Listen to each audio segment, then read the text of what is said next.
Hey everybody, it's Marshall Monk here, and I got some big news. It's gonna be my Arrow season 3, episode 16, I think, review. And on down, so we gotta get news. We got to do that. But before I do, I just want to say, if you see these links in the past few videos, they are up here or up here. I don't know.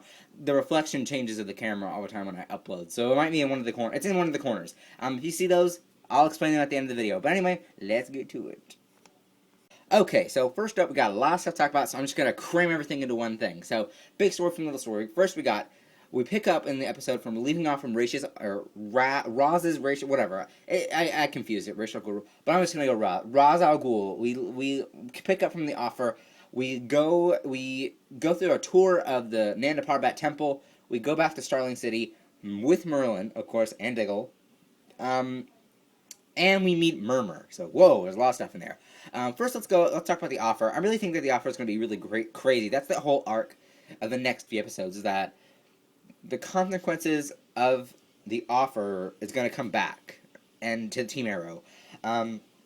Team Arrow is expanding, which means more opportunity for more offers, more opportunity from consequences. There's going to be even more members coming, including Thea. I don't know about the others, like Katana, Wildcat, any of that. Shadow, maybe. I'll talk about that too in a minute. So, I don't know about that, but definitely consequences coming to the Team Arrow, and we're going to talk about it. So, let's talk about Murmur. So, Murmur was the villain in this episode. Really awesome. I do think that I love the lower-level villains coming on the show, because I think everybody else does too, because here's what it is. Lower-level villain, people may possibly like them. If they like them, they'll research about them. If they research about them, they might want the comic.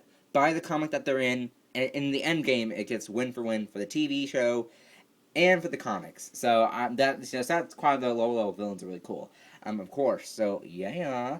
Let's see what else happened in this episode. From Murmur got taken down eventually. His armor, he at the end we saw a little bit more of his guys, but I'll talk about that in a minute too. So yeah. So next up we got some romances going on. We got some other stuff too. Oops, I moved the camera again. Okay, so coming up with romance scenes, we got some awkward stuff with, Ray and Felicity and Oliver. That's kind of getting crazy. Of course, we got Roy and Thea are kind of, back together a little bit. We don't know officially, but, So, and we got all that. And, of course, next week's the wedding episode with Diggle and Lila. So that's going to even be more awesome, jam-packed, full of junk. But, yeah, it's going to get even crazier. I think it's going to be really cool. The romance department in Season 3 has not been used that much. So we're going to be getting that as well in the episode. So, of course, in the flashbacks, Akio, all that craziness, we see Shadow. Shadow is back. So, in the Paley Fest trailer, I did think that Shadow might have been a hallucination at that time, but once I watched the episode, Shadow seemed more than alive. How? I have no idea. They'll probably explain that. But there's been a lot of clone theories since Amanda Waller, all that craziness. I do not believe that. I think it has to be another explanation. So will that be a potential flashback relationship between Oliver and Shadow? I don't know. We might be getting that. So we're going to have to see more of that as well. But we also got some police department stuff. What's his name? Quentin Lance. He's not going to be helping out the Arrow. In the Paley Fest trailer, you guys might have seen that already. But he's going to be attacking... he's going to be attacking Arrow again. He's going to be going after with the police. So we're going to be seeing that for the past couple episodes. But we're just starting out at that point first. And of course we have some Thea Merlin stuff going through the episode. But there's some more. So of course, there's still more craziness going on. But let's talk about future stuff right now. Thea is going to be putting on the Speedy Mantle soon. Here's my theory. Roy and Thea are back together. It's going to be a really cool relationship. Roy probably going to die in episode 19. I'm not going to lie. We see this coming. Everybody does. If Roy dies, that gives that gives Thea a reason to get the Speedy Mantle. Think about it. Oliver's dad died. Arrow.